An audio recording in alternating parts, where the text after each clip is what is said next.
గురువుగారు, దాన పద్ధతి అనేది యుగాన్ని అనుసరించి మారుతూ ఉంటుందా?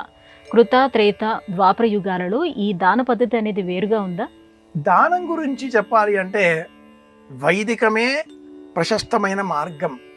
సనాతన ధర్మంలో వేదమే దానం ఎలా చెయ్యాలో కూడా చెబుతుంది.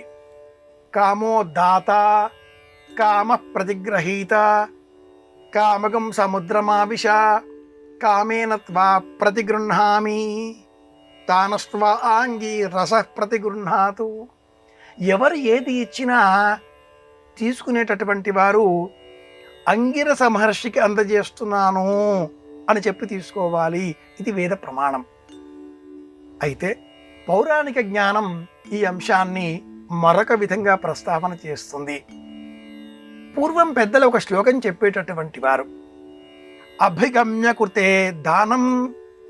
కృతయుగంలో వెళ్ళి దానం ఇచ్చేటటువంటి వారు, త్రేతాయుగంలో ఎవరి ఇంటికి వచ్చినా దానం ఇచ్చేటటువంటి వారు, ద్వాపర యుగంలో అడిగితే ఇచ్చేటటువంటి వారు, కలియుగంలో సేవకా పని చేయించుకొని దానం ఇస్తున్నారు. ఎవరైనా ఏదైనా అయ్యా నాకేం చేత కావడం లేదు ఏమైనా ఇస్తారా అంటే కాసింత పని చేసి పెట్టు, పెరట్లో అంతా గడ్డి పెరిగి ఉంది అది తొలగిస్తే అన్నం పెడతాను. లేదా ఎవరైనా ఏదైనా అయ్యా దానం అని అడిగితే కారులో వెళ్ళే వాళ్ళైతే కారు తుడిస్తే డబ్బులు ఇస్తారు. పని చేయకుండా ఈ కలియుగంలో ఎవరు ఏదికి ఇవ్వడం లేదు. దానం ఇలా యుగాన్ని అనుసరించి మారుతూ వస్తుంది అంటూ మనకు పురాణ విజ్ఞానం తెలియజేస్తుంది.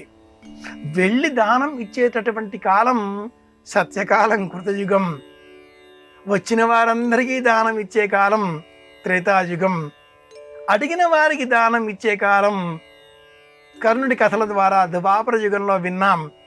కలియుగంలో అడిగినా ఎవరు ఏది ఇవ్వరు, పని చేయించుకొని ఇస్తారు. ఎందుకని? ఇది ఈ యుగ ధర్మం.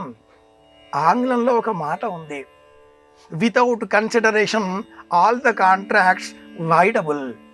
ప్రతిఫలము లేనటువంటి ఒప్పందములు చెల్లవు అని మనకు వ్యాపార న్యాయశాస్త్రం తెలియజేస్తుంది. కలియుగంలో సంబంధాలన్నీ కూడా వ్యాపారాత్మకమే అంటాడు కార్ల్ మార్క్స్. కనుక యుగధర్మాన్ని అనుసరించి అంటే దానం ఇలా రూపుదిద్దుకున్నది. మన వద్ద ఉన్నది ఎదుటివారికి అవసరమైనది ఇస్తే అది దానం అవుతుంది.